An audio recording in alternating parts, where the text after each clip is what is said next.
পেঁপেই খায়, কাঁচা পেঁপে খায় না, গাছে থাকতে দেয়, পাকলে পরে খায়।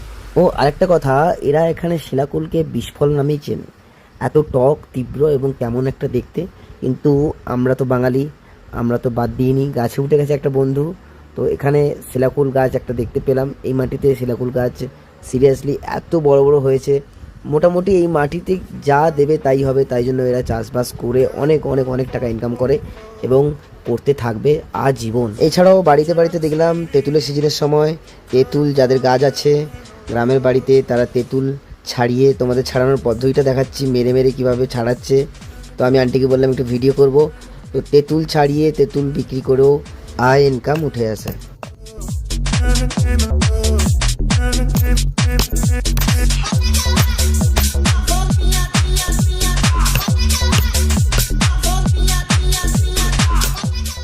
তো তোমাদের আগেই বলেছি যে সুপারি গাছ থেকে, নারকেল গাছ থেকে এবং বিভিন্ন চাষবাস করে এরা ইনকাম করে থাকে 80% বলা ভুল, 80%-এর থেকেও আরও বেশি। এবং এখানে সুপুরি আলাদা রকম, এখানে কাঁচা সুপুরি নিয়ে সেদ্ধ করা হয়, সেদ্ধ করার পরে এরকম লাল লাল কালো কালো হয়ে যায় এবং এরা এখানে এই সুপুরি, সেদ্ধ সুপুরি খায় পানে। এছাড়াও ব্যবহার করা হয় তেরেঙ্গা, গুটকা যেগুলো তৈরি হচ্ছে, এই সুপুরি ব্যবহার করা হয়। এবং এই সুপুরিটা এক বস্তা এনেছে একটা দাদা।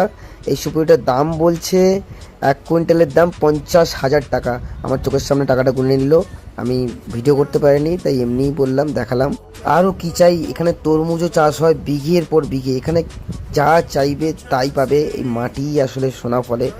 সত্যি এখানকার মাটি যেমন, মানুষ যেমন, সত্যি এই রাজ্য আছে বলে পাশাপাশি বা আমাদের রাজ্য বা অন্যান্য রাজ্যে অনেক অনেক হেল্প পাই এই রাজ্য থেকে। তো এই রাজ্যের কি নাম সেটা কিন্তু আমি একবারও নিইনি, একটু দিতে পারি, এটা কিন্তু যেখানে সেখানেই দেখতে পাবে। আরেকটা কথা, এখানে মানুষ কিন্তু পানে মিষ্টি খায় না, যেটা ছিল ওটা চিনি ছিল, চিনি দিয়ে মিষ্টি লাগলে ওটা চিনি দিয়ে খেতে পারো, মিষ্টি মিষ্টি হবে এরম। এটা যেমন আছে, এখানে রাতের বেলা অনেক সময় রাস্তার উপরে দুদিক থেকে দুটো চিতাবাঘও দেখতে পাওয়া যায়, মানে এখানে চিতাবাঘও আছে।